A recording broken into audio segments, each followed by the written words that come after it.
Well, welcome to the question video blog for the 31st of December 2014, the last one of the year. This one's going to be a little bit of a follow-up.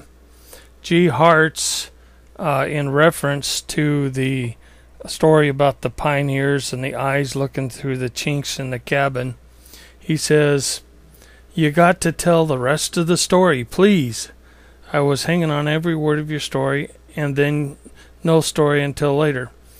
I hope all is well and be safe." Well, yeah, I'm safe. I was going into the mountains this week to get some footage and so forth, and to check up on the activity in the hot zone area. But Arizona got smacked with a storm today, and snow's supposed to be down to 2,400 feet. And since I was going to about the 7,500 foot level, I figured it probably wouldn't be a good idea, so I postponed it for a week.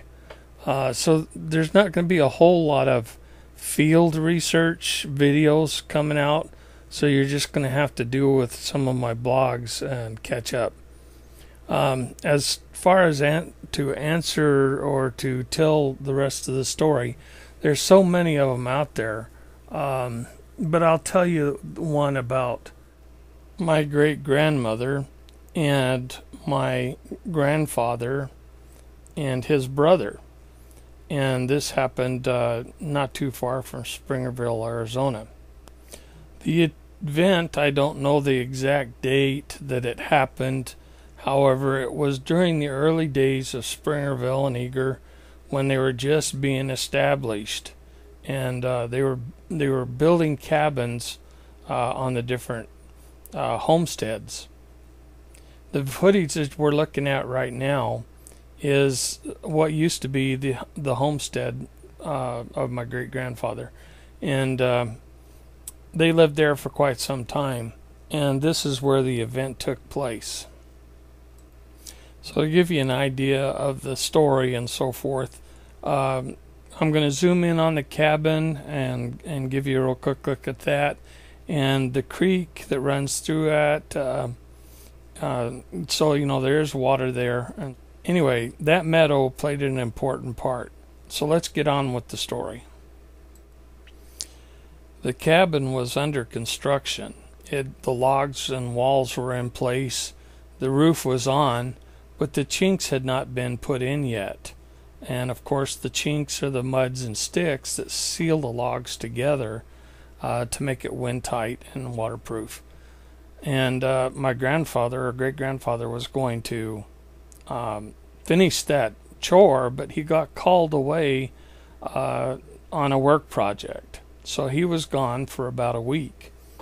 Well, one of the days that he was gone, my great-grandmother was on the porch sweeping it off, and her two sons were playing down by the creek almost directly in front of the cabin.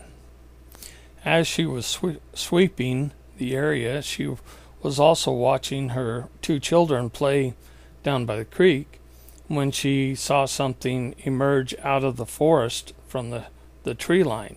Now, looking at this photo, it has to be somewhere west of the cabin, which is more towards the right-hand side of the picture. It was standing upright, and it had locked on to the two kids. It didn't seem to even notice her standing on the porch. Then it ran. It started for the kids.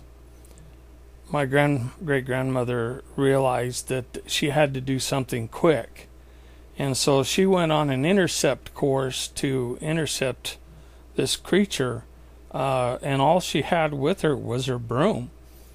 And so she was running as fast as she could, and this creature didn't even see her, but she was able to intercept it, and as she came running towards it, she smacked it right across the face with the broom.